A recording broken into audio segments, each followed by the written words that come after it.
Okay, so I want to talk about stuff. First, I want to talk about the movie they cloned Tyrone. Cause yeah.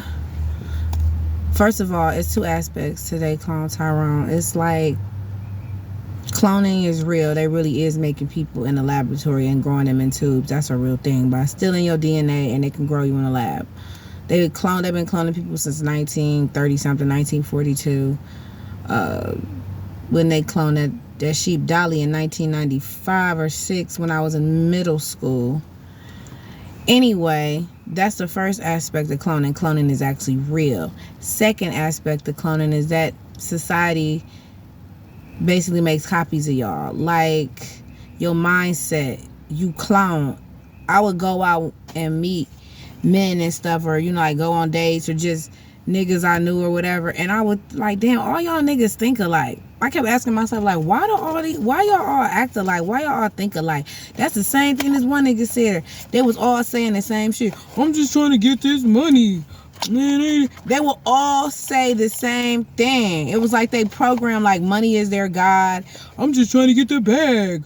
What you trying to do? What you getting into? Like, it would be all the same copy repeat, conveyor belt type ass niggas, like off the conveyor belt, bro, like straight out the factory. And I was like, what the fuck?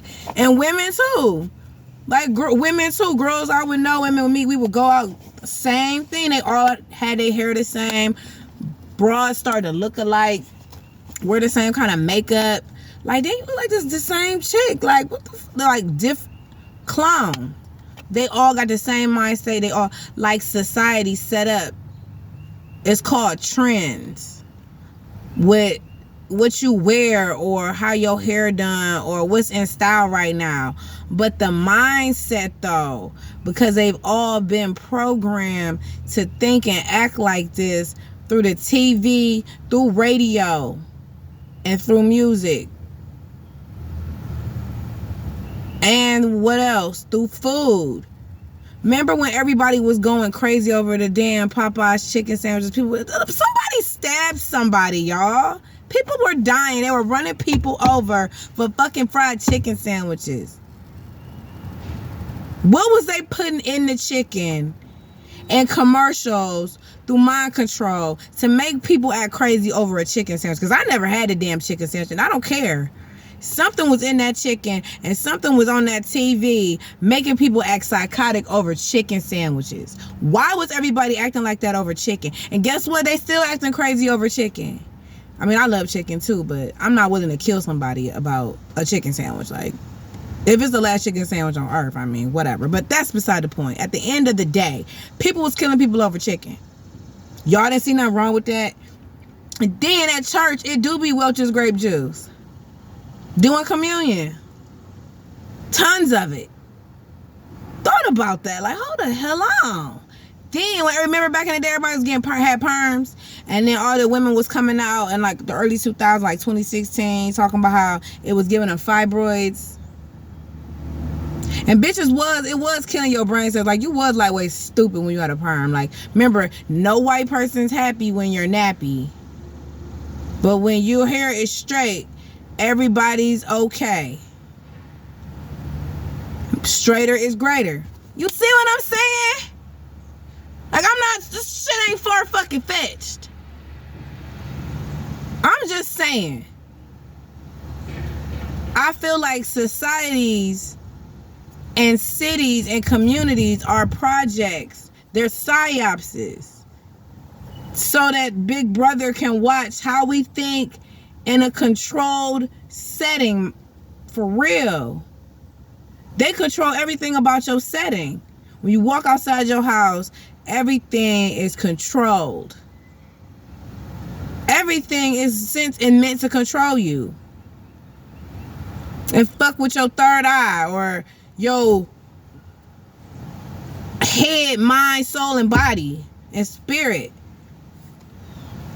And these people are walking sleep zombie dead. It just hit me. I was just sitting there like, what the shit? Cause every nigga act the same. Or think the same, do the same shit. All they care about is money, cars, hoes, and clothes. That's all a nigga knows, remember? And all women care about is hair, fashion, vanity, stupid, meaningless shit, taking trips, luxury, lifestyle, shoes. Wow. What happens when you just really open your eyes up and be like, hold on, hold the hell on. But it always been like this. That's why certain people can't find certain people, because they're not on the same energy wavelength, because majority of people are brainwashed to sleep. They drunk the damn Kool-Aid. They drunk the Welch's grape juice. I mean, I like Welch's grape juice, but I'm not go out and buy it like every day drinking it. And I don't just sit up there and eat chicken all day. Like, this is really something to think about. Then they're lying to you about, they lie to you about everything, but they're lying to you about what's flying around. The government want to admit there is aliens. Yeah, because y'all niggas made them. You made organic robotoid drones.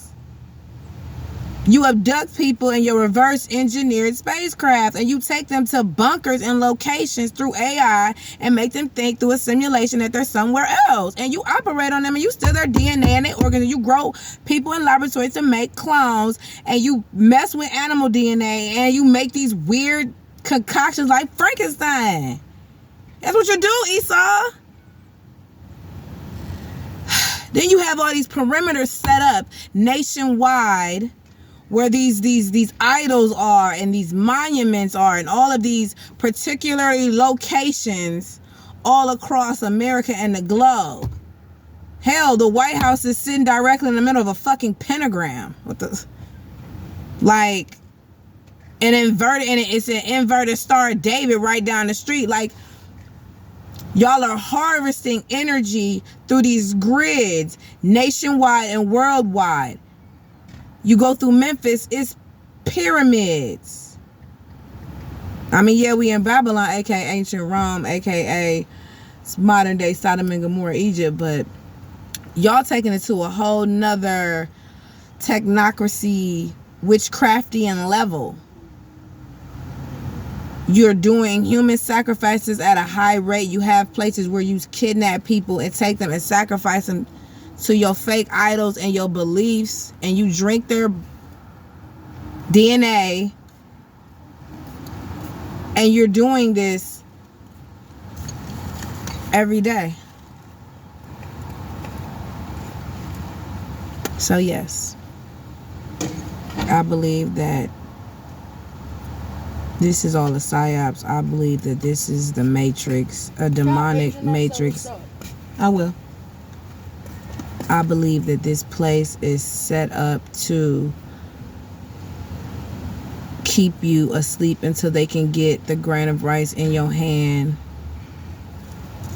and they feel like their mission is complete, and it's up to you and me to snatch the plugs out, unplug, and burn the grid and shout down the walls of Jericho, because this place is more demonic than any of us could imagine. I'm just saying. Every day I think about this, and it's gonna be my life's mission to destroy it by any means necessary. Every day, every single day. You know I got fired the day I did that video about the evil empire. My manager came outside and was like, where have you been? You're supposed to be upstairs at 215. First of all, 215 got bed bugs. I'm not going to 215. Would you think I'm about to take that home? I was like, 215 lock and it's got bed bugs. She was like, well, you need to be there doing this and this and that. I was like, okay. Then a couple of days later, they basically tried to blackball me. They had to write a whole new list of rules and regulations to where we worked at, just for, I think for me personally, because come on now. I was the only person complaining about it taking 30 minutes to clean a room. I'm like, it takes longer to clean a whole entire room in 30 minutes. When you go into a room, people have had hotel fights, drunken nights, all types of stuff that's in these rooms. We found a crack pipe. So yeah, it's gonna take a lot to clean this stuff thoroughly, and they just did not. They didn't want that place cleaned thoroughly. The manager was very racist. The other workers, like Northern Tribe, was in there, but mainly it was Edomites. You already know what's up. They just blackballed me, and it was cool because I felt like everybody in there was evil anyway. I was the only person that was like decent, and they had to get rid of my black ass. I had to go. They could not have uncomfortable truths in the building. They couldn't have it. They couldn't have it. Even if I was doing my job perfect, even if my attendance was on point, even if I would call if I had to go to court, no matter what I did, they couldn't fire me for my performance. So they had to figure out a way. We can't fire her because she didn't do nothing wrong, but we can try to make it her work environment very hard and stressful and blackball her. Like the white woman told me, "You're the lowest on the totem pole." I had to laugh like, so are you, Edomite. Just wait. But you got to think that to yourself. You can't say it out loud. But I was like, oh, for real, I'm the lowest on the totem pole? She's like, yeah, and you got to work your way up. I was like, I'm not about to do that. I am too old for this, and you're not paying me enough. You're not paying me enough to talk to me like this crazy. And even if you was paying me enough, still, like, your performance and your behavior with me, it's out of order. So I left. Then she tried to be like, oh, well, you're fired. I was like, you can't fire somebody if they quit already. You should have known when I went to my car and then clock out and sit there for hours thinking that I was not